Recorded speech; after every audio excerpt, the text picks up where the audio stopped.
बंधुओं, दामोदर मास चल रहा है। इसको कार्तिक मास, दामोदर मास दोनों नाम से जाना जाता है। इसी दामोदर मास की ये लीला है, इसको दामोदर लीला कहते हैं।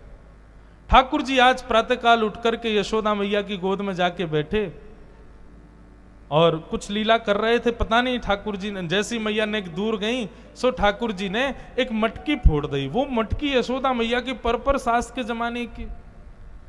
मैया बोली, लाला बाहर तो उधम मचावे, घर में मचाने लगो। आज यदि आपको दंड नहीं दियो तो उधमी है जाएगो। यशोदा मैया पीछे पीछे भागी छड़ी लेके, जैसे तैसे ठाकुर जी पकड़े और ऊखल से बांध दिए। कहमे कि ठाकुर जी बहुत देर तक तो बंधे नहीं। मैया ने खूब बड़ी बड़ी रस्सी लाई, लेकिन सब रस्सी छोटी पड़ जाए। क्यों? यहां आध्यात्मिक भाव प्रकट हो जाता है कि परब्रह्म को कोई नहीं बांध सकता। किसी में सामर्थ्य नहीं कि वो जगत नियंता जगदाधार को बांध सके। लेकिन यशोदा मैया के मुखमंडल पर जब प्रश्वेत के बिंदु ठाकुर जी ने देखे, पसीना आ रहा है, तो अपने भक्त के प्रति ठाकुर जी प्रेमी हो गए, सहज हो गए, वात्सल्य आ गया ठाकुर जी के हृदय में। जैसे ही ठाकुर जी के हृदय में प्रेम अपने भक्त के प्रति प्रकट हुआ, सो ही ठाकुर जी उस रस्सी में बंध गए। दामोदर, उदर में जो रस्सी को समेट रहे थे बार बार, इसलिए उनका नाम पड़ा दामोदर। यही दामोदर मास है। तो ये दामोदर मास इसलिए श्रेष्ठ माना जाता है कि इस मास में ठाकुर जी अपने भक्त के सहज सरल प्रेम पर भी मोहित हो जाते हैं और उसके अधीन हो जाते हैं, उसके भाव में बंध जाते हैं। इसलिए इन दामोदर मास में की गई भक्ति साधना, और सबसे बड़ी बात बंधुओं, प्रेम साधना, ठाकुर जी उसको स्वीकार करते हैं। इसलिए दामोदर मास बहुत श्रेष्ठ है। इसलिए आप सबसे प्रार्थना, आप सबके लाल जी को खूब प्रेम करियो, खूब प्रेम भाव प्रस्तुत करियो एक मास पर्यंत। वैसे तो एक मास पर्यंत तो शुरुआती लोगों के लिए है, पर एक मास पर्यंत नहीं, फिर तो जीवन मास पर्यंत, जीवन पर्यंत प्रेम प्रदान करो। ठाकुर जी बंध गए। यशोदा मैया बोली, आज ना तो कोई रोटी मिलेगी ना माखन मिलेगा, चल खड़ो रहे यहीं पे, बहुत उधम मचावे। ठाकुर जी सरक सरक के आगे गए तो दो वृक्ष यमलार्जुन के खड़े थे। जैसे ही बीच से निकले, दोनों वृक्ष टूट के गिर गए। कुबेर के पुत्र नल कुंवर और मणिग्रीव प्रकट हुए। दोनों ने भगवान की स्तुति गाई। बंधुओं, ये कुबेर के पुत्रों को नारद जी ने श्राप दिया था, इसलिए वे दोनों वृक्ष बन गए थे, पर भगवत स्पर्श प्राप्त करते ही दोनों मुक्त हो गए। भगवान की स्तुति गाई, भगवान ने उनको मुक्त कर दिया। जैसे ही वृक्ष गिरे, जोर की आवाज हुई, ब्रजवासी दौड़ करके देखे तो ऊखल में ठाकुर जी बंधे हैं और दोनों तरफ वृक्ष गिरे पड़े हैं। यशोदा मैया ये दृश्य देख के बहुत घबरा गए। लाला को आके देखो कहीं लगी तो नहीं। ठाकुर जी गले से लग गए, ना मैया मैं ठीक हूं। लेकिन यशोदा मैया ने नंद बाबा से जाके बोली, अब हम कहीं और जाएंगे, हमारे लाला को यहां पीड़ा है रही है। तब सब ब्रजवासियों के सहित ठाकुर जी वृंदावन पधारे। बोलो वृंदावन धाम की जय। ठाकुर जी वृंदावन में व्यवस्थित हुए। बंधुओं, वृंदावन एक अलग से एक विषय है, केवल वृंदावन, उस पर भी बहुत कुछ कहा सुना जा सकता है, परंतु समय अभाव है। बस इतना सुन लीजिए, वृंदावन को ब्रह्मा जी ने नहीं बनाया है। श्रीधाम वृंदावन हमारी श्री जी ने बनाया, हमारी लाडली जी ने बनाया है।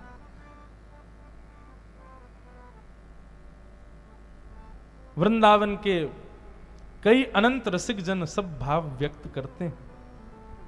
इसलिए मैं एक वृंदावन रसामृत करके एक पद बनाया, मैं गाता हूं हमारे वृंदावन के सप्त निधियों को प्रणाम करने के लिए, पर पूरा पद नहीं गाऊंगा, बहुत लंबा है, बस 2 पंक्ति गा देता हूं। श्यामा हृदय कमल सो प्रगट्यो, श्यामा हृदय कमल सो प्रगट्यो, श्यामा हृदय कमल सो प्रगट्यो, श्यामा हृदय कमल सो प्रगट्यो, श्याम हृदय कुभार, वृंदावन प्यारो वृंदावन, ओ वृंदावन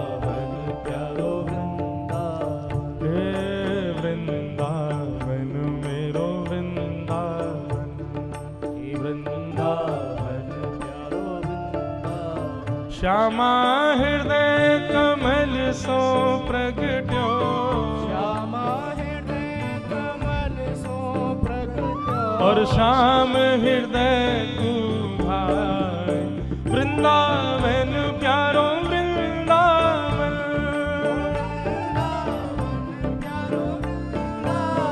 हे वृंदावन मेरो वृंदावन, हे वृंदावन मेरो वृंदावन, हे वृंदावन प्यारो वृंदावन, हे वृंदावन मेरो वृंदावन, ओ वृंदावन प्यारो वृंदावन।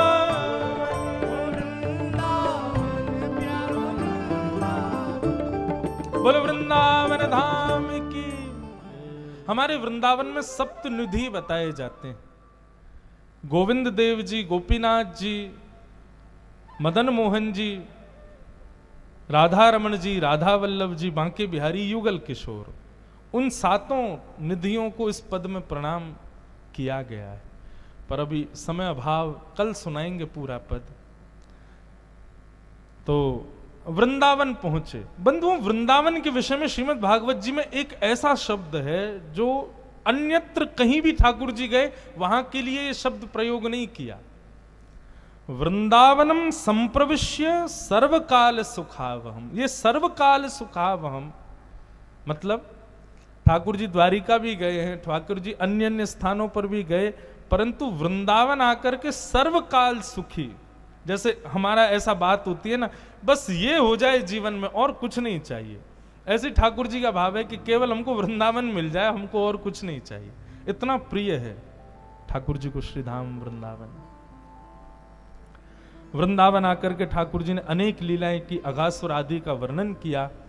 भगवान ने वन भोज के द्वारा ग्वाल बालों के साथ में सुंदर लीला की। ठाकुर जी वन भोज कैसे करते हैं सुखदेव जी वर्णन कर रहे हैं। वन भोज बोले तो आज की भाषा में बोलूं तो पिकनिक, उस पर ठाकुर जी कैसे जाते हैं। मुझे इतना सुंदर लगता है ये दृश्य ठाकुर जी का, आप लोग भी अनुभव करो। विभ्रद वेणुम जठर पटयो श्रांग वेत्रे च कच्छे, वामे पाणे मृषण कवलम तत्फलम लांगुलीषु, तिष्ठन् मध्ये सुपर सुहृदो हासयन् नर्म भिस्मे, स्वर्गे लोके मिशति विभुजे यज्ञ भुग बाल केली। ठाकुर जी ने अपनी उंगलियों के बीच में विविध विविध अचार रखे, आम का अचार, नींबू का अचार, टेंटी का अचार, एक नहीं है 3-4 प्रकार के अचार, और अपने हस्त के बीच में एक चटनी रखी है। एक भुजा में ठाकुर जी ने रोटी पकड़ी। अच्छा, हाथ भी कैसे, यहां पर वंशी और यहां पे गैया बुलावे वाली श्रृंगी, ये दोनों दबा रखे हैं। ठाकुर जी ऐसे बैठे हैं, यहाँ अचार लगे हैं, बीच में चटनी। अब ठाकुर जी एक कवल रोटी का खाते हैं, फिर एक अचार चाटते हैं, फिर रोटी खाते हैं, फिर दूसरा अचार चाटते हैं, फिर बीच बीच में ग्वाला के, लाला देख मैं कहा लेके आयो, तेरे काजी सब्जी बनवा के लाओ। ठाकुर जी ने ला खवाए दे, ग्वाला अपने हाथ से खवाए दे। ठाकुर जी पा रहे हैं, आज दधि मीठो मदन गोपाल। इस पद में महाराज जी एक बहुत सुंदर भाव, जो वो जो नहीं पायो सुनो मेरे भैया मेरी हथेली चाट। ठाकुर जी दही बांट रहे हैं सब ग्वालन को, तो कछु ग्वाला ऐसो भाव आवे, कछु ग्वाला पीछे खड़े वो उनको नहीं मिली, वे ग्वाला उदास है गए, बोले लाला हमको तो दही मिली ना, आगे बारी इनको सबरी मिल गई। सो ठाकुर जी ने कहा कियो, मटका में अपना पूरा हाथ घुमाए के कही, बोले जो नहीं पायो, जिन जिन को दही नहीं मिलो, सुनो मेरे भैया, लो मेरी हथेली चाट, मेरी हथेली आके चाट लियो। कोई एक उंगली चाट रहो, कोई ठाकुर जी के अंगूठा को चाट रहो, कोई यहीं हाथ से चाट रहो। अब ये दृश्य देख करके ब्रह्मा ने कहा ये भगवान नहीं हो सकते, ये भगवान हो ही नहीं सकते। हम इतना आचार विचार, हम इतनी पवित्रता का ध्यान रखते हैं, मंदिर में जाने से पहले हाथ धो, पैर स्वच्छ, वस्त्र शुद्ध होने चाहिए, आदि आदि, और ये ठाकुर जी हैं अपना हाथ दे दियो, ग्वाल बाल सब रे हाथन को ही चाट रहे हैं, एक दूसरे को झूठो ही खा रहे हैं, ये भगवान है। और ब्रह्मा जी ने इस संशय में ठाकुर जी के सब ग्वालों को हरण कर लिया। ब्रह्मा जी ने जैसे ही ग्वाल बालों का हरण किया, ठाकुर जी यमुना जल पान करने गए, लौट करके आए तो देखा सब ग्वाल बाल है ही नहीं। तो ठाकुर जी ने अपने भीतर से ही समस्त ग्वाल बालों को प्रकट कर दिया। नेत्र बंद करके ध्यान लगाया, गए कहां ग्वाल बाल? तब पता चला, बोले अच्छा ब्रह्मा संशय करता है हमारी लीला पे। सोचो बंधुओं, ब्रह्मा का एक मुख नहीं है, चतुर्मुख है ब्रह्मा। मतलब हमारे पास 2 आंख हैं, ब्रह्मा के पास में 4 मुख हैं, सब में 2-2 आंख, सब में 1-1 बुद्धि। फिर भी ब्रह्मा ठाकुर जी की लीला को चकित हो गया, तो हम क्यों नहीं होंगे? हमारे हृदय में संशय क्यों नहीं आएगा? ब्रह्मा की आ जाता है। ठाकुर जी ने ग्वाल बालों को अपने रूप में ही प्रकट कर दिया और ठाकुर जी अपनी लीला करने लगे। ब्रह्मा जी सोचे, अब वो भेलूपिया कृष्ण रो रहा होगा अपने ग्वाल बालों की याद में, देखूं तो सही। नीचे आके ब्रह्मा जी ने देखा तो जितने ग्वाल बालों का हरण किया वो सब घूम रहे थे। ब्रह्मा जी बोले, ओहो बहुत बड़ी मिस्टेक हो गई है। तो सोचे भगवान से क्षमा मांगूं, लेकिन ऐसे नहीं, ग्वाल बालों को पहले ब्रह्मलोक से ले आऊं फिर क्षमा मांगूंगा। जैसे ही ब्रह्मा जी ब्रह्मलोक पहुंचे, ठाकुर जी ब्रह्मा जी से पहले पहुंच गए ब्रह्मलोक, और द्वारपालों के ब्रह्मा जी का रूप धारण करके गए भगवान, और द्वारपालों से बोला, मेरे जैसा दिखने वाला दूसरा कोई आवे तो भगा देना उसको यहां से। आजकल बेलूपिया बहुत घूम रहे हैं। और ठाकुर जी भीतर जाके विराजमान हो, असली ब्रह्मा पहुंचे। द्वारपालों ने मार्ग रोक दिया। ब्रह्मा जी बोले, मैं ब्रह्मा हूं। बोले, चल भक्त, तेरे जैसे बहुत ब्रह्मा घूमते हैं यहां पे, हमारा ब्रह्मा तो भीतर बैठो है। ब्रह्मा जी बोले, मैं ही ब्रह्मा हूं। बोले, झूठ बोल रहा है, ब्रह्मा तो भीतर है। अंत में ब्रह्मा जी का भेद खुल गया। भैया, ये मैं काय बात का अभिमान करता हूं कि मैंने सृष्टि बनाई, मैंने जैसा बनाया वैसा कोई बन नहीं सकता। ये शक्ति तो केवल नारायण में है, केवल परब्रह्म में है, योगेश्वर कृष्ण में है। ब्रह्मा जी ने स्वीकार कर लिया कि मैं नकली ब्रह्मा, मैं नकली ब्रह्मा हूं, मैं बेलूपिया हूं, असली वही है जो भीतर बैठे। पर एक बार मुझे उनका दर्शन करा दो। जैसे ही ब्रह्मा जी ब्रह्मलोक में भीतर गए तो सबको तो ब्रह्मलोक में भीतर ब्रह्मा जी दिख रहे थे, लेकिन ब्रह्मा को साक्षात शंख चक्र गदा पद्मधारी श्रीमन नारायण दिखाई दे रहे थे। ब्रह्मा जी ने कान पकड़े, बोले, भगवान गलती हो गई, सॉरी। और ब्रह्मा जी ने यहां स्तुति गाई, उसको ब्रह्म स्तुति कहते हैं। बंधुओं, ब्रह्म स्तुति बहुत बड़ी है, 3-4 दिन का प्रवचन इसमें ही लग जाए। पर ब्रह्म स्तुति की एक विशेषता है, हम लोग कितने चतुर हैं। सोचो, हमको बनाने वाला ब्रह्मा कितना चतुर होगा। ब्रह्म स्तुति में ब्रह्मा जी की चतुराई दिखती है। एक श्लोक सुना देते हैं। ब्रह्मा जी क्या कह रहे हैं? ठाकुर जी से क्षमा मांगते हुए कह रहे हैं कि भगवान, उच्छेपणम गर्भगतस्त पादयो किम कल्पते मातुरजोक्ष जाग से। भगवान,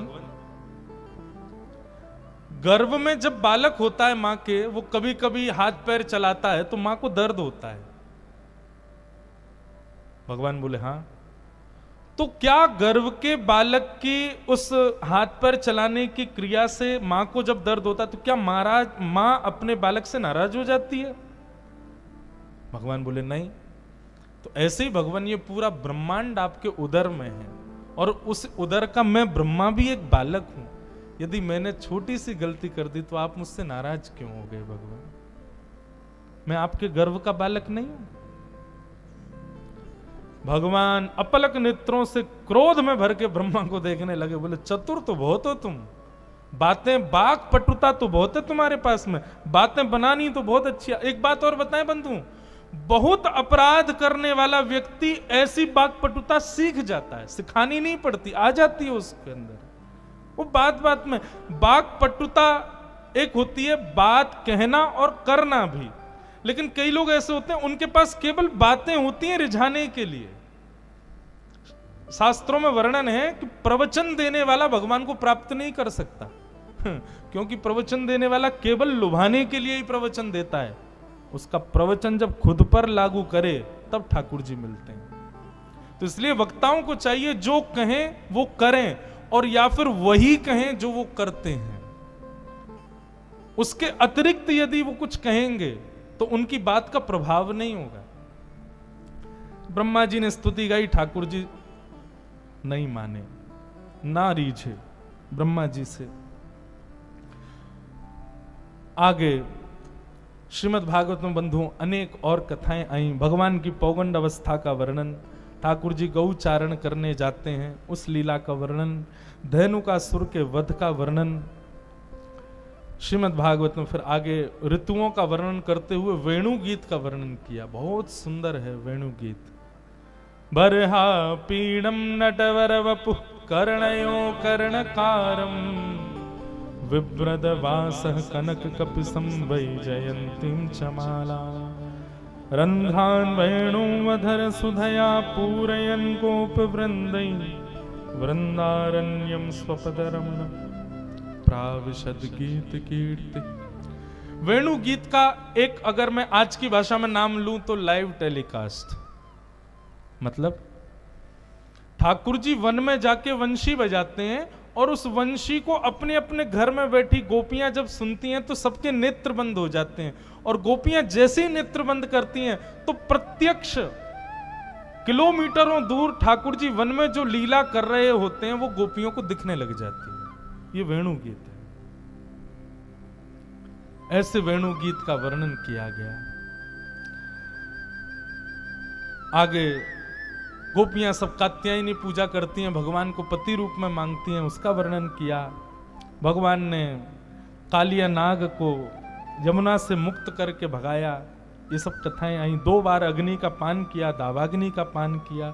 मथुरा की गोपियों पर भगवान ने कृपा की।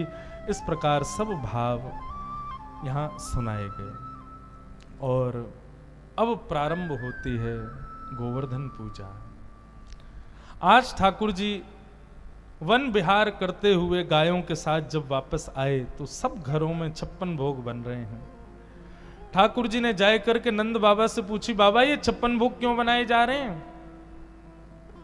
तो बाबा ने कही, बोले लाला हम सब किसान हैं और हमारे देवता इंद्र हैं।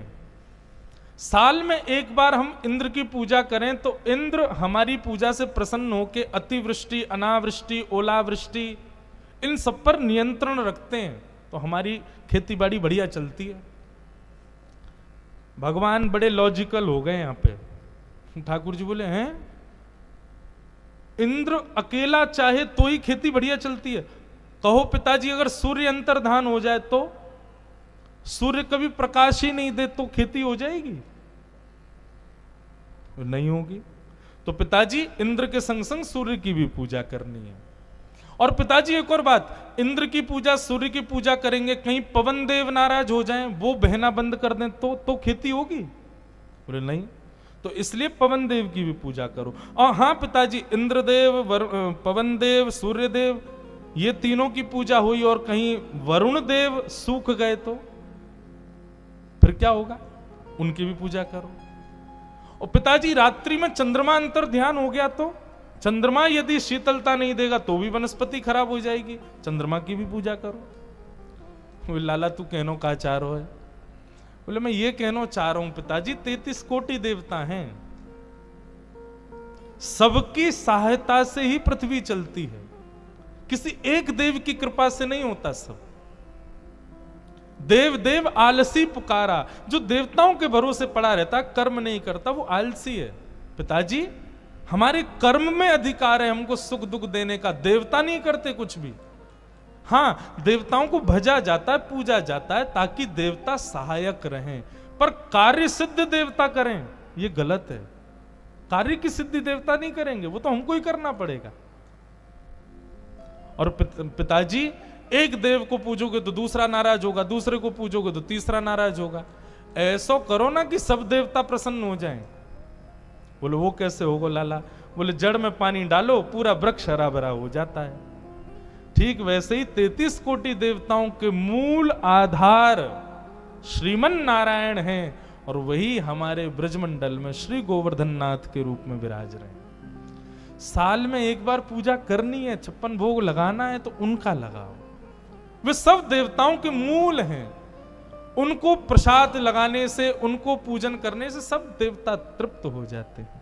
चलो गोवर्धन। ब्रजवासी सब बोले बोले लाला कहीं तेरे देवता को पूजवे तो इंद्र नाराज है गयो तो? बोले हमारे गोवर्धन नाथ के हाथ बहुत बड़े हैं, रक्षा करेंगे। कुछ ब्रजवासी बोले बोले लाला ऐसो हमें कहां मिलेगो गोवर्धन की पूजा में जो आज तक इंद्र की पूजा में नहीं मिलो। ठाकुर जी बोले आपने इंद्र के कभी दर्शन किए? बोले नहीं। हमारे गोवर्धन नाथ प्रकट होंगे, दर्शन देंगे, चलो। और इस लोभ में सब ब्रजवासी ठाकुर जी के संग गए। बंधुओं, ठाकुर जी ने क्या किया पता है? ब्रजवासियों को लेकर के एक श्रेष्ठ स्थान प्रदान किया, सद्मार्ग प्रदान किया। देवताएं सबको भजो, किसी को भजने में बुराई नहीं, पर निष्ठा किसी एक में ही रखो। आपकी माता जी भी मेरी पूजनिया हैं, आपकी माता जी भी मेरी पूजनिया हैं, पर मेरी मां मेरे लिए जो रहेंगी वो सबकी मां थोड़ी हो जाएंगी। पूजो सबको, पर निष्ठा एक में रखो।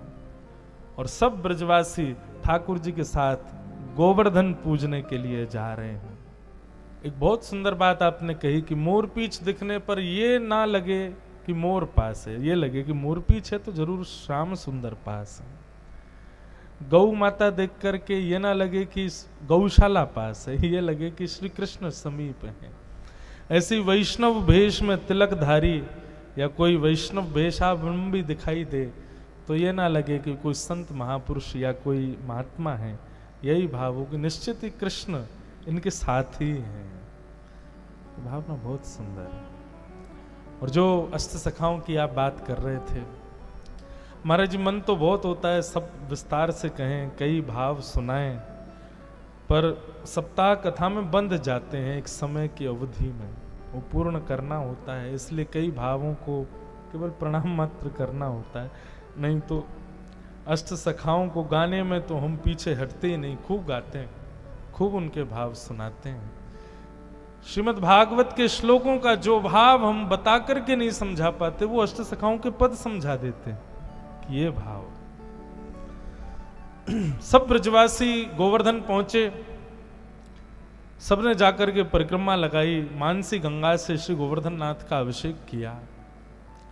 56 भोग जैसे ही सजाए, सब ब्रजवासी प्रार्थना करने लगे। इतने में ही 4 भुजा वाले श्री गोवर्धन नाथ प्रकट है गए।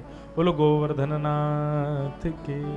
लाओ ब्रजवासियों भोग, लाओ ब्रजवासियों भोग कह करके स्वयं श्रीनाथ प्रकट भय। सब ब्रजवासियों ने अपने घर घर की सामग्री अपने हाथन से जाके ठाकुर जी को पवाई और ठाकुर जी प्रेम से पा रहे हैं। ब्रजवासी बोले लाला एक बात बता। बोले कहा, ये तेरो गोवर्धन नाथ जो है का या को चेहरा तोते बहुत मिल लो, बिल्कुल एक जैसे लग रहे हो दोनों। लाला तेरो चेहरा चो मिल लो याते। ठाकुर जी बोले अरे तू ना जाने, एक ही गैया को दूध पी मैं और जे गोवर्धन नाथ भी, मैं अपनी गैया चरावे आऊं तो वही गैया को दूध जे पी में, तो एक ही गैया को दूध पीवे के मारे हम दोनों उनको चेहरा एक जैसो है गो है।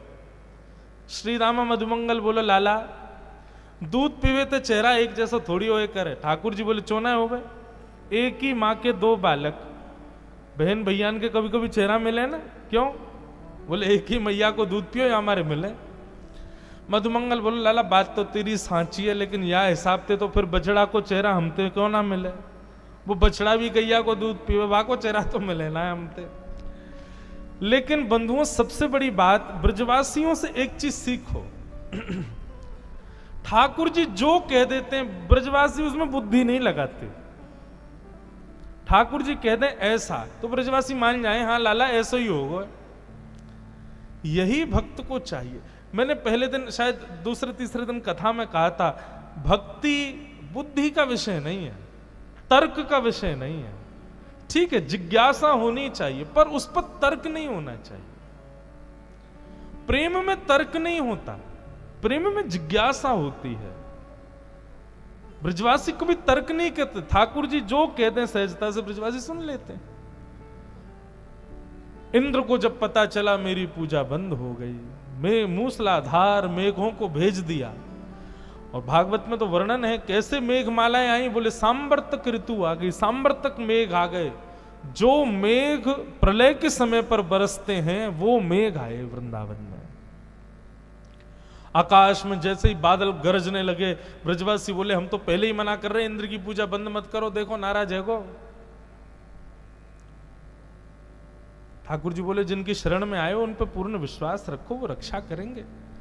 जैसे ही वर्षा होने लगी, ठाकुर जी गए गोवर्धन नाथ को प्रणाम कियो, किसी के विश्वास में विघ्न ना आए, इस भाव से ठाकुर जी ने दोनों भुजाओं से श्री गिरिराज जी को एक तरफ से जैसे ही नेक स्पर्श कियो, श्री गोवर्धन नाथ जी तिरछे से है गए।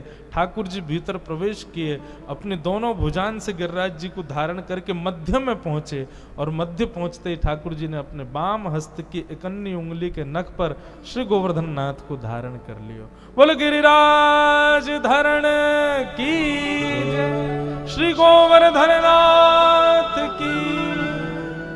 सब ब्रजवासियों से कहा आ जाओ, सब ब्रजवासी आके भैया नीचे खड़े है जाओ। सब ब्रजवासी पहुंच गए, सबने अपनी छड़ी लगाई है। श्री गोवर्धन नाथ को अपने बाम हस्त के नख पर धारण करके श्री गिरिराज जी खड़े। बंधुओं, बहुत सुंदर पद है। कान्हा कुंवर के कर पल्लव पर, कान्हा कुंवर के कर मानो गोवर्धन नृत्य करे, मानो गोवर्धन नृत्य करे। हाँ कान्हा कुंवर के कर पल्लव पर, कान्हा कुंवर के कर पल्लव मानो गोवर्धन नृत्य करे, मानो गोवर्धन नृत्य करे। जो जो त्यान उठत मुरली में, जो जो तान उठत मुरली में, तो लालन अधर धरे, तो लालन आधार धरे। मेघ मृदंगी मृदंग बजावे,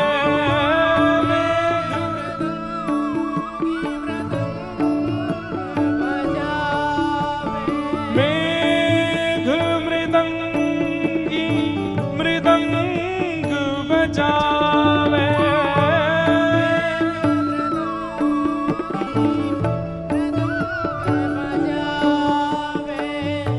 तामिनी दम के मानो दीप जले, तामिनी दम के जो दीप जले। कान्हा कुंवर के कर पल्लव पे, कान्हा कुंवर के कर मानो गोवर्धन नृत्य करे, मानो गोवर्धन नृत्य करे। कान्हा कुंवर के कर पल्लव पे, कान्हा कुंवर श्री नंददास जी का पद है। ठाकुर जी अपने नख पर गिरिराज जी धारण करके खड़े हैं, मानो गिरिराज जी नृत्य कर रहे हैं ठाकुर जी की उंगली पर, कभी यों जावे कभी यों जावे, ठाकुर जी लेके खड़े हैं। कितना सुंदर भाव है। ज्यों ज्यों तान उठत मुरली की, त्यों त्यों लालन अधर धरे। एक भुजा से तो ठाकुर जी गिरिराज जी धारण कर रहे हैं, दूसरी भुजा से ठाकुर जी वेणु बजा नहीं रहे, वेणु अपने आप बज रही है। ठाकुर जी केवल वाकु अपने मुख पे धारण कर रहे हैं। और ठाकुर जी वंशी बजा रहे हैं, गिरिराज जी नृत्य कर रहे हैं, तो मृदंग भी बजने चाहिए। तो बादलों की गड़गड़ाहट बिल्कुल टाइमिंग पे हो रही है, ताल पे हो रही है, मानो ऐसा लग रहा है कि मृदंग बज रहे हो आकाश में।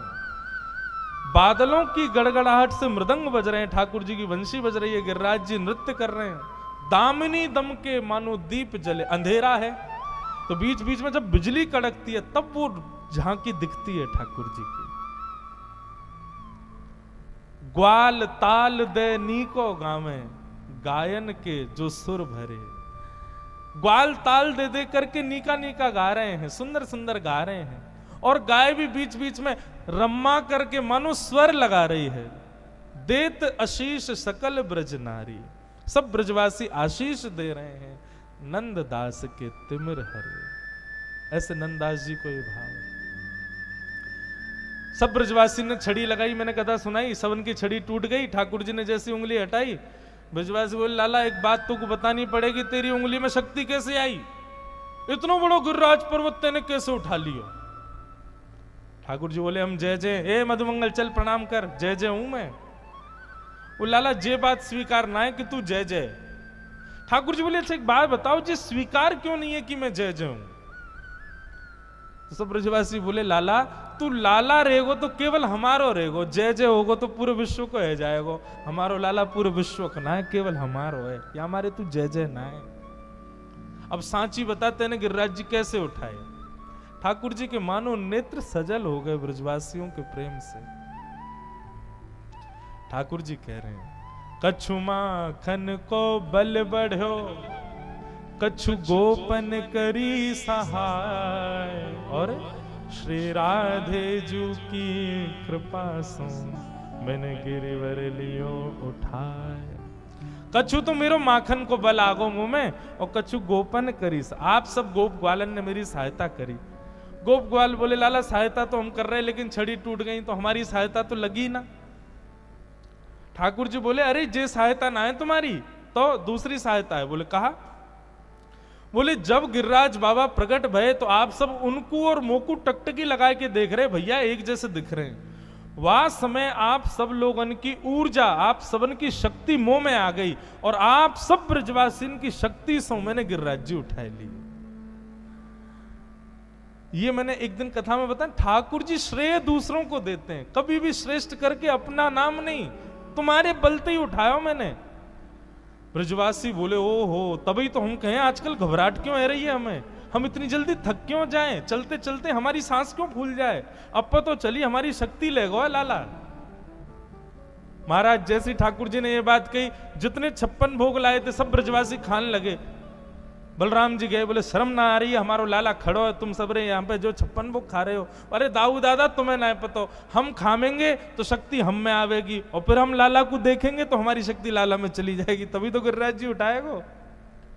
ठाकुर जी आनंदित हो रहे हैं ब्रजवासियों के इस प्रेम से। ये लॉजिकली नहीं है ये बात सही, पर प्रेम के भाव में ये सब कुछ जायज है, और ये प्रेम ही की लीला तो है।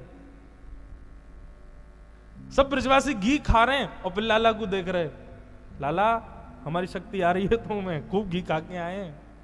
ठाकुर जी बोले हाँ भैया प्रेम ते खाओ ताकि मेरो बल बढ़तो रहे। श्री राधे जू की कृपा सो मैंने गिरिवर लियो उठायो। ये किशोरी जी की कहा कृपा भाई। बंधुओं एक बड़ी गोपनीय और रहस्य बताऊं, 21 कोस के हमारे 7 कोस के गिरिराज जी के नीचे सब ब्रजवासी खड़े हैं। ब्रजवासी कोई 2-2.5 हजार थोड़ी थे, लाखों ब्रजवासी थे, सब एक से एक कमर लगा करके खड़े हैं, हिलने की भी जगह नहीं है महाराज। और ऐसी स्थिति में हमारी वृषभानु नंदिनी श्री किशोरी जी राधा रानी वो बिल्कुल ठाकुर जी के सामने ही खड़ी हैं, बिल्कुल सन्मुख ही खड़ी हैं। एक हमारे ब्रज के रसिक कह रहे, बोले ठाकुर जी तो केवल 7 मिनट के लिए उठाए थे गिरिराज जी। 7 मिनट में इंद्र को पता चल गया था कि ये तो श्याम सुंदर है, साक्षात भगवान है, मैं किसकी परीक्षा ले रहा हूं।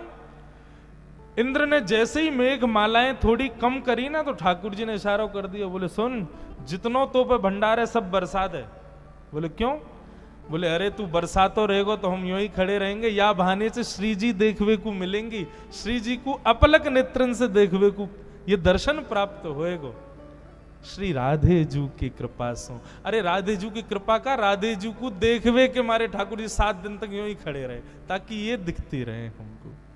इसीलिए जयदेव महाप्रभु हमने एक दिन पाठ किया ना गीत गोविंद का, उसमें कहते हैं अभिनव जलधार सुंदर धृत मंदर श्रीमुख चंद्र चकोर जय जय देव हरे। श्री राधा मुख चंद्र चकोर जय जय जय देव। अब इसका विस्तार हम कल सुनेंगे बंधुओं 3:30 बजे से। अभी वो कर दूं, नहीं तो वो बाबा की बात मुझे याद आ जाए, बोले गिरिराज जी नीचे पधरा दो, नहीं तो रात भर लाल जी यूं ही खड़े रहेंगे। 7 दिन बाद इंद्र का मान टूटा और ठाकुर जी ने गिरिराज जी नीचे पधरा दिए। बोलो गोवर्धन नाथ की, ऐसी रूखी जय नहीं चाहिए, जोर की जय। बोलो गोवर्धन नाथ की, गिरिराज धरण की, श्याम सुंदर श्री यमुने महारानी की, शिवल्लभाधीश की जय जय श्री। ऐसे श्री ठाकुर जी, उनकी मधुर लीलाओं में हम प्रवेश करें। बंधुओं, मैंने आज श्री जी का भाव इसलिए गाया, श्री जी हमारी राधा रानी को बोलते हैं, सम्मान में उनका स्पष्ट राधा नाम नहीं बोलते, हम श्री जी बोलते हैं, श्यामाजू बोलते हैं। क्योंकि वृंदावन में देह प्रवेश नहीं करता।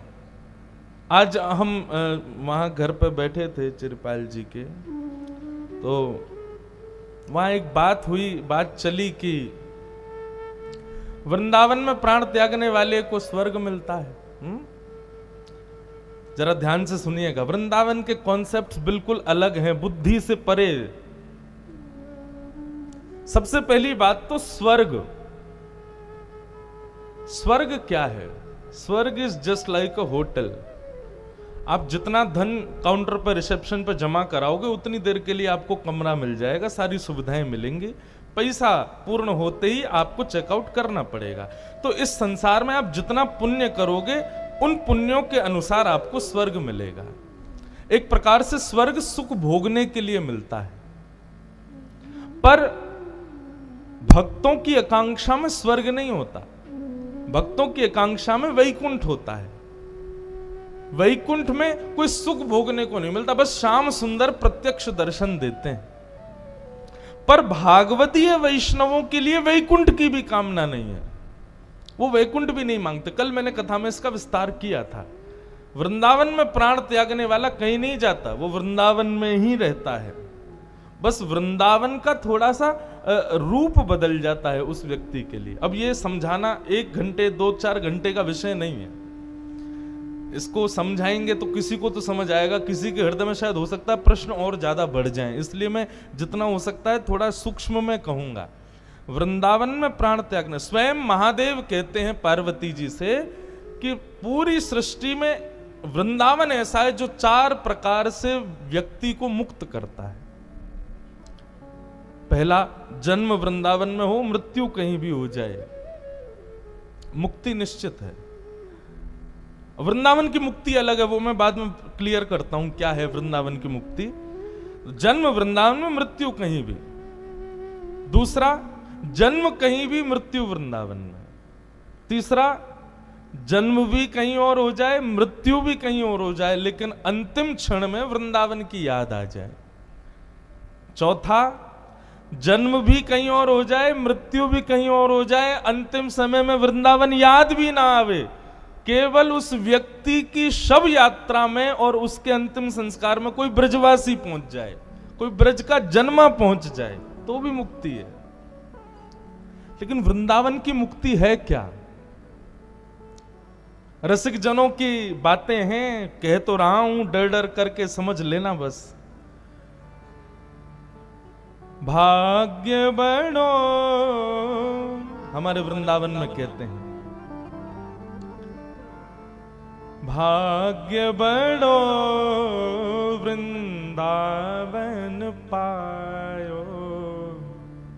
व्यक्ति के जब प्राण वृंदावन में निकलते हैं या वृंदावन की स्मृति करते हुए निकलते हैं या वृंदावन का चिंतन करते हुए जो प्राण त्यागता है उसको वृंदावन ही मिलता है। लेकिन कैसा वृंदावन मिलता है? एक गुप्त वृंदावन है जिसका दर्शन हमको नहीं होता। उस गुप्त वृंदावन में बिहारी जी, राधा रमण जी, राधा वल्लभ जी, ये सब सचल रूप में रहते हैं, चलते फिरते दिखाई देते हैं। उस वृंदावन में स्वामी श्री हरिदास जी, हित हरिवंश महाप्रभु, गोपाल भट्ट गोस्वामी, मीराबाई, कबीर दास, सूरदास, रैदास, जिसने भी वृंदावन को भजा, ये सब उस वृंदावन में है। ये अलग ही कॉन्सेप्ट है। उस वृंदावन की प्राप्ति होती है वृंदावन को भजने वाले को। जिन लीलाओं को आज आप सुनेंगे, ये सब लीला आज भी वहां हो रही है। और ऐसा नहीं कि सबको दिख रही है। मान लीजिए कि मैं ठाकुर जी को सखा मानता हूं, तो ठाकुर जी श्री वृंदावन में, गुप्त वृंदावन में मुझको सखा के भाव से ही दिखेंगे। लेकिन आप ठाकुर जी को अपना पुत्र मानते हो तो आपको पुत्र भाव में दिखेंगे। मल्लानाम मशनिर्णीनाम नरवर स्त्रीणाम स्मरो मूर्तिमान, गोपानाम स्वजनो सताम छितभुजाम शास्त्रा सुपुत्रो शिशु, मृत्युर्भोज पतिर्विराट विदुषाम तत्वम परम योगिनाम, वृष्णीनाम परदेवतेत विदितो रंगम गतम साग्रज। जाकी रही भावना जैसी, प्रभु मूरत देखी तन तैसी। आप जिस भाव से वृंदावन में जाओगे उस भाव से ठाकुर जी दिखेंगे। ये है श्री वृंदावन। तो वृंदावन में प्राण त्यागने वाले को ना तो स्वर्ग मिलता है, ना वैकुंठ मिलता है, ना मुक्ति मिलती है, उसको श्री वृंदावन ही मिल जाता है। और फिर वो तब तक श्री वृंदावन में रहता है जब तक ठाकुर जी पुनर्अवतार नहीं लेंगे। जैसे ही ठाकुर जी पुनर्अवतार लेते हैं, वही जीव जो श्री वृंदावन में है वही ठाकुर जी का या तो सखा बन के, सखी बन के, या ठाकुर जी की मैया बन के, ठाकुर जी को ग्वाला बन के, बछड़ा बचिया बन के किसी ना किसी रूप में आएगा। यह है वृंदावन का कॉन्सेप्ट। 7 दिन में कहने का विषय है, मैं 7 मिनट में बोल गया हूं। अब जिसको जितना समझ में आया वो समझ लेना। वृंदावन साधारण नहीं है बंधु।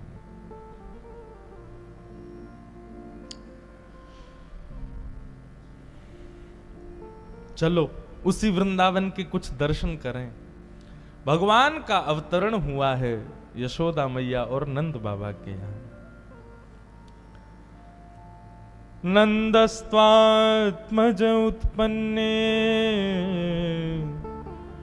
जाता ह्लादो महामनाः, आहूय विप्रान् वेदज्ञान् स्नातः सुचिरलंकृतः। वृंदावन में, गोकुल में, अच्छा एक और बात कहें बंधु, वृंदावन सीमित वृंदावन तो वही है जहां बिहारी जी, यमुना जी आदि सब देव विराजमान हैं, परंतु एक प्रकार से संपूर्ण 84 कोस के ब्रजमंडल को वृंदावन ही कहा जाता है। सब वृंदावन ही है वो। पर मूल वृंदावन एक स्थान है जो यमुना के तट पर विराजमान है। तो गोकुल में नंदरानी यशोदा के यहां पर लाला भयो। अब आज की कथा थोड़ी ब्रजभाषा में भी चलेगी, तो आप लोग ध्यान से सुनना। लाला भयो, सब ब्रजवासी इतने आनंद में हैं जैसे बंधु जिसके पुत्र होता है उस मां और पिता के सुख को बाकी के लोग नहीं समझ सकते,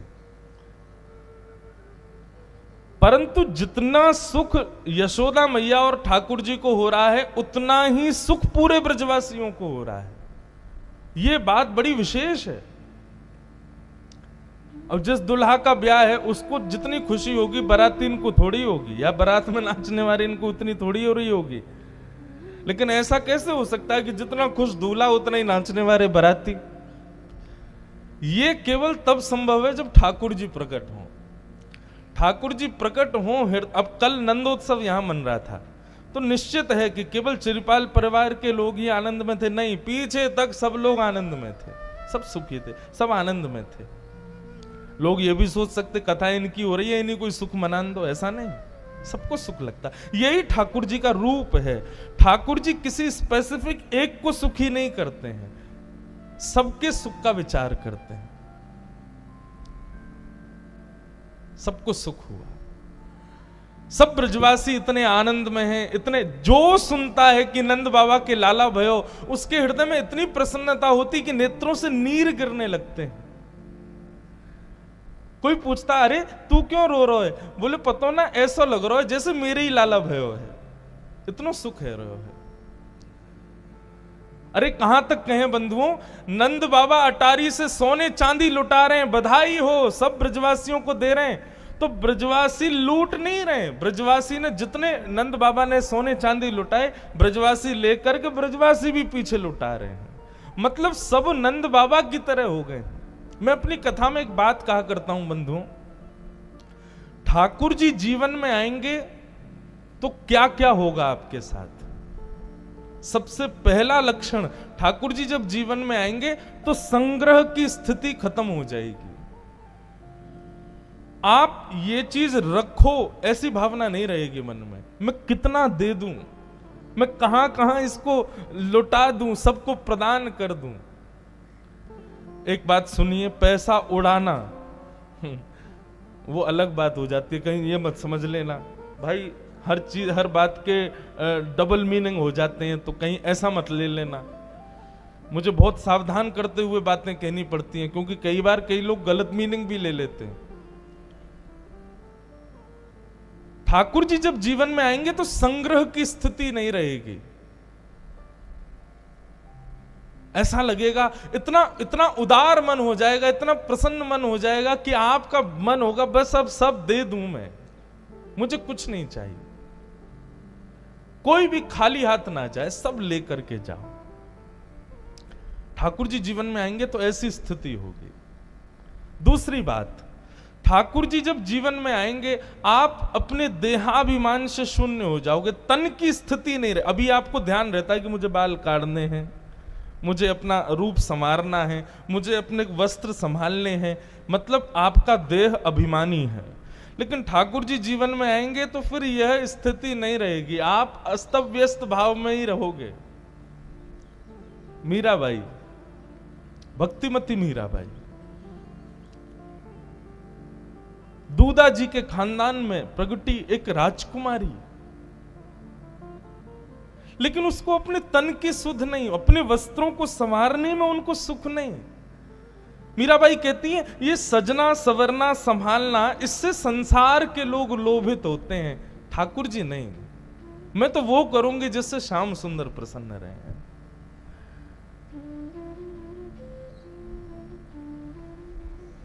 तो ठाकुर जी जीवन में आएंगे तो संग्रह की स्थिति खत्म हो जाएगी, लुटाओगे। ठाकुर जी जीवन में आएंगे तो अपना जो अहम है, अभिमान है, वो नष्ट हो जाएगा। सजना सवरना या कैसे रहना, वो भी स्थिति ज्यादा आप पर फर्क नहीं डालेगी। ठाकुर जी जीवन में आएंगे तो, और ठाकुर जी जीवन में आएंगे तो तीसरा लक्षण है, सब में केवल गुण दिखेंगे, अवगुण किसी में नहीं दिखेगा। जो परिवार का, समाज का सबसे उपेक्षित व्यक्ति होगा ना, आपको उसमें भी गुण दिखेगा, वो भी अच्छा ही लगेगा। नजर घुमा के देखिए अपने आगे पीछे, अब भी अवगुण। एक बार मैं कहीं कथा कर रहा था तो एक व्यक्ति बोला, महाराज जी आप कथा तो बहुत बढ़िया करते हो, बीच बीच में बालों पे, जुल्फियों पे हाथ फेरते रहते हो। मैंने कितने ने यहां भी अवगुण देखा मुझ में। मानव का स्वभाव होता है वो सब में कमी ढूंढता है। कमी क्या है? हम कथा करते हैं, बहुत बहुत वैरायटी मिलती है हमको श्रोताओं की। कई बार तो मैं श्रोताओं से ही सीखता हूं, अच्छा ऐसे भी लोग होते हैं। सत्य बता रहे हैं, 27 वर्ष की उम्र में इतना मैंने पढ़ करके नहीं पाया जितना मैंने घूम घूम के पा लिया, लोगों से मिल मिल के पा लिया। अच्छा, तो ऐसी बुद्धि वाले लोग भी होते हैं। मानव का स्वभाव होता है सब में कमियां ढूंढना, लेकिन ठाकुर जी जीवन में आएंगे तो सब में गुण दिखेगा, कमी नहीं। एक उपेक्षित व्यक्ति, एक एक मैं कहूं महा उपेक्षित व्यक्ति भी आप उसमें गुण देखोगे, इस स्वभाव। माफ कीजिए, आप भजन बहुत करते हैं, खूब कथा सुनते हैं, लेकिन अभी भी आपके अंदर ऊंच नीच की भावना है। अरे हरिराम व्यास जी, इनका चरित्र एक दिन मैंने कथा में कहा था। एक बार क्या हुआ, हरिराम व्यास जी को बिहारी जी, राधा वल्लभ जी जाते थे दर्शन करने, तो मंदिर के प्रसाद बांटा जाता था, तो इनको प्रमुख रूप से दिया जाता था। विद्वान आचार्य थे। एक बार उनको जाने में थोड़ा विलंब हो गया, तो प्रसाद सब में बट गया। सब में बटने के बाद अंत में वो प्रसाद मेहतरानियों को बांटा गया, जो झाड़ू लगाती हैं मंदिरों में। जब मेहतरानियों को भी प्रसाद बट गया, तब हरिराम व्यास जी आए। पुजारी जी से कहा प्रसाद, बोले अब तो स्वामी जी आज तो प्रसाद बट गया। अंतिम भाग जो था वो मेहतरानियों को बांट दिया। तो हरिराम व्यास जी मेहतरानी के पीछे भागे, बोले अरे सुन सुन सुन, प्रसाद दे दे, तेरे हाथ में प्रसाद है, मुझको दे दे। मेहतरानी बोली महाराज थोड़ा दूर से बात कीजिए, हमारा स्पर्श अच्छा नहीं है आपके लिए। अरे हम छोटे लोग हैं, हम ऐसे। हरिराम व्यास जी ने उसको डांटा, कैसी बात कर रही है? अच्छा मुझको एक बात बता, प्रसाद मेरे हाथ में आवे, तेरे हाथ में आवे, प्रसाद कभी ये विचार करे कि मैं हरिराम व्यास के मुख में जाऊंगा कि मैं मेहतरानी के। जब प्रसाद ने विचार नहीं किया तेरे हाथ या मेरे हाथ में आवे से, मतलब ठाकुर जी विचार नहीं करते ऊंच नीच को, तो तू क्यों कर रही है? चल प्रसाद दे दे मुझको। और मेहतरानी के हाथ से प्रसाद लेके उसके बगल में बैठ के पाने लगे। ये दृश्य जब हरिराम व्यास जी के परिवार वालों ने देखा तो सब उनको छोड़ छाड़ के चले गए। बोले ये पागल हो गए, इनको यही नहीं पता कहां खाना चाहिए, किससे छुपना चाहिए, कहां बैठना चाहिए। ठाकुर जी जीवन में आएंगे तो ये 3 लक्षण आपके अंदर प्रकट होंगे। संग्रह स्थिति खत्म हो जाएगी, देहाभिमान शून्य हो जाओगे, और किसी में भी अवगुण नहीं दिखेगा। और पता क्या, अवगुण ना दिखने का मतलब यह है कि किसी में अवगुण दिखेगा भी ना, तो आप उसके पास उसकी अवहेलना करते हुए नहीं जाओगे। लगेगा कि ये गलत है, थोड़ा इसको समझाया जाए, तो आप समझाओगे ही। आजकल बंधुओं पता है क्या हो गया है, हमको किसी में दुर्गुण दिखा तो हम लोग क्या सोचते हैं, ठीक है भुगतेगा, भोगेगा। ऐसा नहीं। वैष्णव का स्वभाव है, या तो किसी में अवगुण देखेगा नहीं, और किसी का बहुत ज्यादा ही अवगुण दिखेगा ना, तो उसके गले में गलवैयां डाल के उसको समझाएगा, ऐसा मत करो, ये ठीक नहीं है, बस इतना कर दो, तुम तो बहुत बढ़िया हो, तुरंत सुधर जाएगा। वैष्णव का स्वभाव। तो जब तक ये 3 स्थिति आपको अपने भीतर दिखाई ना दें, तब तक समझिए अभी ठाकुर जी का जन्मोत्सव अभी हुआ नहीं है। ये केवल हमने उत्सव, कल यहां उत्सव मनाया। अब चाहे चिरीपाल जी आवे, चाहे कोई आवे, टॉफी सब में ही मारी गई कल, सब समान हो। ये उत्सव मनाने मात्र से कृष्ण जन्म नहीं होता है बंधुओं, ये 3 स्थिति होवे, तब कहना नंद घर आनंद भयो। और तब नंद घर नहीं, तब कहना हृदय में आनंद भयो। जय कन्हैया लाल की। जब ये 3 स्थिति हो, तब आपको ये अधिकार है गाने का। केवल साज सज्जे बनाने से काम नहीं चलता है। ठीक है, वस्तु बहुत सुंदर बना दी आपने, व्यवस्था बहुत अच्छी कर दी, लेकिन भीतर से क्या है? अरे चरित्र आता है श्री रैदास जी का। रैदास जी को नदी में स्नान करते हुए ठाकुर जी मिल गए, तो रैदास जी उनको अपने घर में ले आए। मैं कथा में सुनाया करता हूं, सुनना, बड़ा प्यारा चरित्र है। तो रैदास जी क्या करते थे, रैदास जी भ्रमण करते रहते थे, कभी बद्रीनाथ, कभी केदारनाथ, कभी द्वारिका, कभी रामेश्वरम, वृंदावन, अयोध्या। लेकिन जब से उनके जीवन में ठाकुर जी की सेवा आई, तो रैदास जी थोड़ा संकोच करते हैं, कहाँ अब ठाकुर जी को कहाँ लेके जाऊं, मुझे 3 दिन भोजन नहीं मिले, मैं तो भूखा रह लूंगा, ठाकुर जी नहीं रहने चाहिए ना। तो रैदास जी ने अपने घर से जाना बंद कर दिया, कुटिया में ही रहते, लेकिन उनका मन बहुत होता था कि मैं दर्शन करने जाऊं। तो रैदास जी ने कैसा भाव निर्माण किया, अपने घर के ही कोनों के नाम बदल दिए। एक कोने का नाम केदारनाथ, इसका बद्रीनाथ, ये यमुना जी, ये वृंदावन, वो अयोध्या, ऐसे करके सारे घर में ही नामों की पट्टियां बना दी। और रैदास जी अपने ठाकुर जी की सेवा करते, सेवा करके बताओ ठाकुर जी कहाँ घूमने चलोगे? अच्छा चलो अयोध्या ले चलें आपको। चौकी उठाते ठाकुर जी की, थोड़ी देर ऐसे घूम घूम के ओहो अयोध्या पहुंच, ओहो ठाकुर जी नेत्र बंद करो, देखो कितनी सुंदर सरजू जी बह रही हैं, सीताराम की ध्वनि चल रही है, राम राजा सरकार के सब दर्शन कर रहे हैं, आहा कितना आनंद आ रहा है। तन से अपने गांव में ही रहते थे, लेकिन मन से अपने और अपने ठाकुर जी को गोद में लेके अयोध्या घूम रहे हैं। रैदास जी की स्थिति इस चरम स्थिति में पहुंच गई, जेठ के महीने में भयंकर गर्मी के समय पर रैदास जी अपने ठाकुर जी को तैयार करते और कहते ठाकुर जी बड़ी गर्मी हो गई, चलो बद्रीनाथ चल रहे हैं। और जैसी चौकी लेके बद्रीनाथ में रखते थे ना, तो उनके गांव में ठंडी ब्यार बहने लगती थी और गांव के लोग सौ लोड़ उड़ करके घूमते थे, बोले भैया जेठ के महीना में इतनी सर्दी पड़ रही है, जरूर रैदास अपने ठाकुर जी को बद्रीनाथ ले गए होगा, आज यही मारे सर्दी पड़ रही है। उनका भाव ऐसा। व्यवस्थाओं से ठाकुर जी प्रकट हुए हैं नहीं, भाव की प्रधानता। ये सब भाव जब तक नहीं आएंगे बंधुओं हृदय में, तब तक आप नहीं गा सकते नंद घर आनंद भयो जय कन्हैया लाल की। केवल बाह्य रूप से आप गा दो कितना भी, ये भाव होना बहुत जरूरी है। तो ठाकुर जी जीवन में आएंगे तो तीन स्थिति होंगी, या फिर ऐसा समझो ये तीन स्थिति जब लिया हुए तब ठाकुर जी आएंगे, ऐसा मान। नंद बाबा उदार मना हो गए, लुटा रहे हैं अटारियों पर चढ़ करके सबको, सब ब्रजवासी नाच रहे हैं, गा रहे हैं नंद घर आनंद भयो जय कन्हैया लाल की, सब आनंद मना रहे हैं। बंधुओं, 1 वर्ष तक नंदोत्सव मनता रहा वृंदावन में, यहां तक कि यशोदा मैया छठी पूजना भी भूल गई लाला की।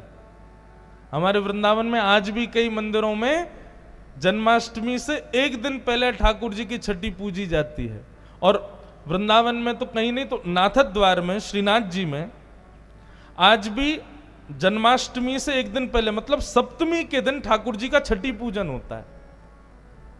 क्यों?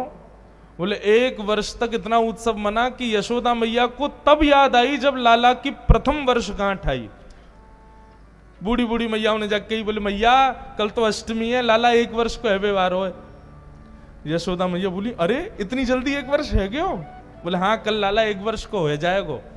यशोदा मैया बोली कछु छूट रहे हो दिखे, अरे मुझको तो ऐसा लगे मैंने लाला की छठी ना पूजी दिखे। अब सब बूढ़ी बड़ी बोली कल तो अष्टमी लग जाएगी, एक काम करो आज ही पूज लो। तब से कई मंदिरों में प्रथा है, आज भी जन्माष्टमी से 1 दिन पहले सप्तमी के दिन ठाकुर जी की छठी पूजा होती है। सोचो कितना आनंद मना होगा, कितना उत्सव मना होगा।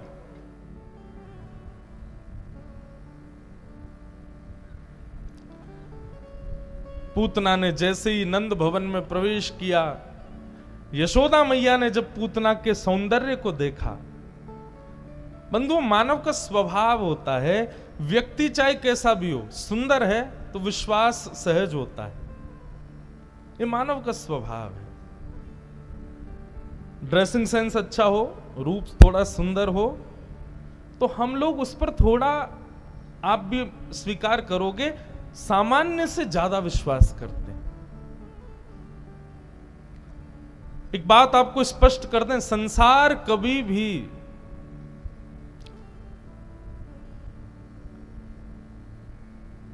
रीझता है तो केवल प्रभाव पर ही रीझता है। सब केवल प्रभाव के अधीन है, वास्तविकता के अधीन कोई नहीं होता। हां ठोकर लगती है तब वास्तविकता याद आती है, लेकिन जब तक ठोकर नहीं लगती तब तक प्रभाव को ही देखता है। प्रभाव। पूतना के रूप पर सब आकृष्ट हो गए। यशोदा मैया ने पूतना को देखा, पूतना को देखते ही यशोदा मैया ने भी उसको बुलाया, बिठाया। इतने में ही कुछ गोपियां आ गई यशोदा मैया को बाहर ले जाने के लिए किसी कार्य के लिए। यशोदा मैया बोली अभी तो लाला सोयो ना, मैं कैसे जाऊं। पूतना बोली मुझे दे जाओ, जब तक आप बाहर रहोगी मैं खिला लूंगी लाला को। यशोदा मैया ने अपने ठाकुर जी को, लाल जी को, पूतना को दे दिया। जैसे ही पूतना ने गोद में ठाकुर जी को लिया तो बंधुओं देखो, जिसके रूप पर पूरा विश्व मोहित हो गया, जिसके रूप पर सब आनंदित हो गए, सब आकृष्ट हो गए, जैसे ही पूतना ने ठाकुर जी को गोद में लिया, भगवान अभी 6 दिन के, बस 6 दिन के ठाकुर जी ने अपने नेत्र बंद कर लिए। भागवत में स्पष्ट है, ठाकुर जी ने दोनों भुजाओं से अपने नेत्रों को छुपा लिया। मतलब जिसका देह अपने कर्तव्य में केवल दूसरों की प्रशंसा है, दूसरों को रिझाने की है, ठाकुर जी कहते हैं उससे मैं नहीं रिझता। जो पहनता भी वही है जिससे सब आकृष्ट हों। हम जाएंगे पहन के पार्टी में, सब बोलेंगे अरे वाह तुम्हारा ड्रेस तो बहुत अच्छी है। जो श्रृंगार भी इसी भाव से करे कि सब देखते रह जाएं। जो अच्छा ये तो देखो बंधुओं बाहर ये वेशभूषा हो गई, पर कई लोग अपना स्वभाव होता तो बुरा है लेकिन फिर भी ऐसा बना के चलते हैं कि सब आकृष्ट हों। देखा आपने, कई लोग ऐसे होते हैं, घर के लोग सब जानते हैं, बोले कि हम सब जानते हैं कितने पानी में हैं, लेकिन वही व्यक्ति जब समाज में पहुंचता है, जब बाहर के लोगों के बीच में जाता है,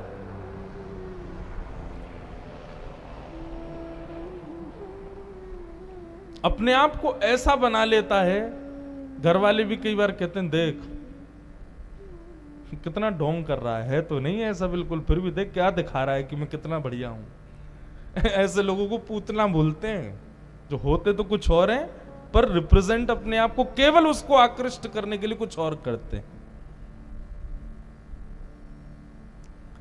पूतना राक्षसी है पर सबको दिखा रही है कि वो परम सुशीला है, वो परम सुंदरी है।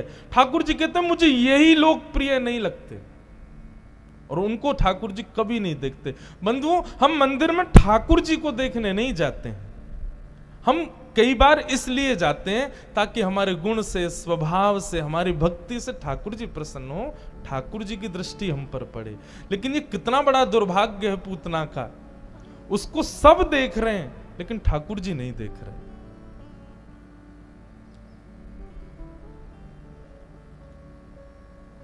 इसलिए भैया जो ऐसे इनको क्या बोलते हैं, डबल साइडेड लोग कह लो, या जो डबल फेस वाले होते हैं, होते तो कुछ और हैं, दिखाते कुछ और हैं, ऐसे लोग ठाकुर जी को प्रिय नहीं। इसलिए सावधान, ऐसे लोग सब देखो, व्यक्ति सब जानता है कि जब ये सब बात कही जा रही है तो जिन जिन लोगों को लग रहा है ना कि हम ऐसे हैं, उनको पता चल गई है ये हमारी बात ही हो रही है।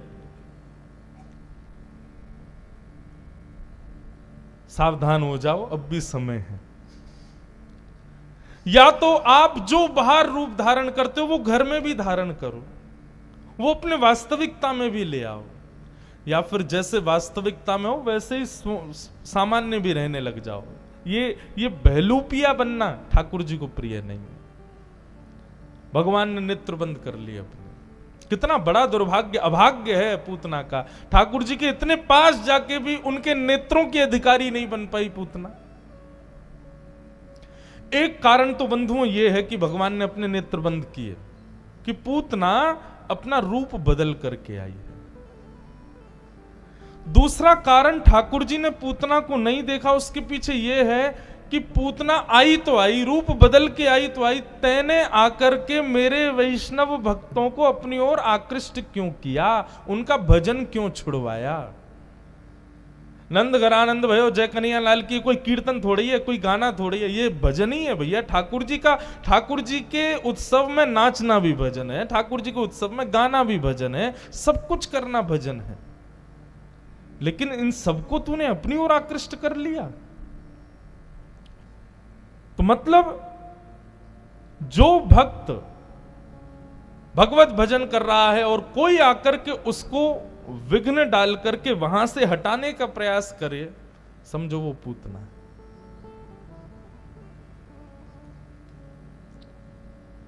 आज की डेट में सबसे बड़ी पूतना तो ये है, सबसे बड़ी पूतना है ये। कुछ नहीं करने दे रही है, पढ़ने वालों को पढ़ने नहीं देती, भक्ति करने वालों को भक्ति नहीं करने देती, यही पूतना है। और 24 घंटा हमारे संग ही रहती है। आप कहोगे महाराज जी आपकी व्यासपीठ पे भी बैठी है, लेकिन कम से कम 3.5-4 घंटे के लिए इसकी तरफ ध्यान तो नहीं जा रहा है। सबसे बड़ी पूतना तो यही है। कल रात में भी हम लोग जप करने के लिए जब बैठे तो हमारे सब छोटे छोटे पंडित जी हैं, बड़े बड़े लोग नहीं, सब नए नए युवा ही हैं।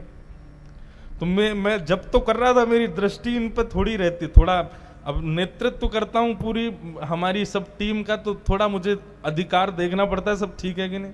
तो बीच बीच में 1-2 छोटे पंडित जी हमारे, वो बीच बीच में फोन में उंगली मार के देखें अभी कितना समय और रह गया। जैसे ही 2:24 हुए, सबकी नजर मेरे ऊपर कि अब तो टाइम हो गया, अब तो बस करें। ये पूतना है भैया।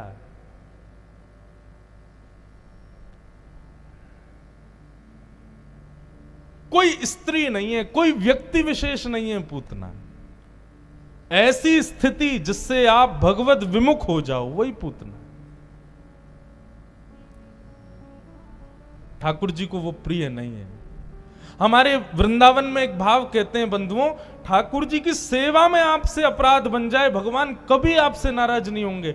आप ठाकुर जी की श्रृंगार में कोई गलती कर दो, भोग में गलती कर दो, किसी ठाकुर जी को उससे नाराजगी कभी नहीं होती।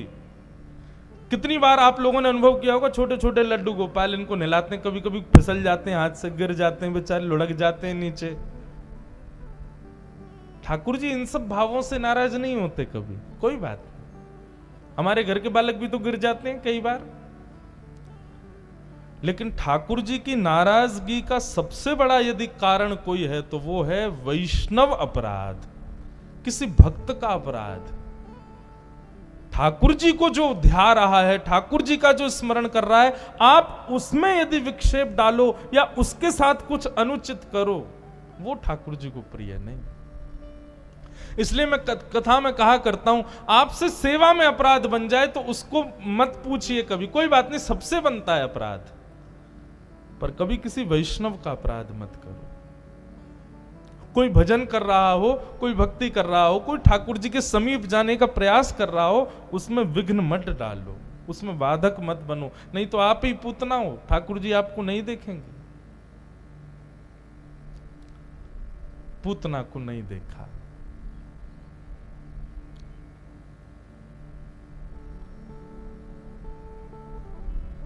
ठाकुर जी को गोद में लिया, तुरंत पूतना ने देखा कोई भी नहीं है, तुरंत अपना विषैला पयोधर भगवान के मुख में दे दिया।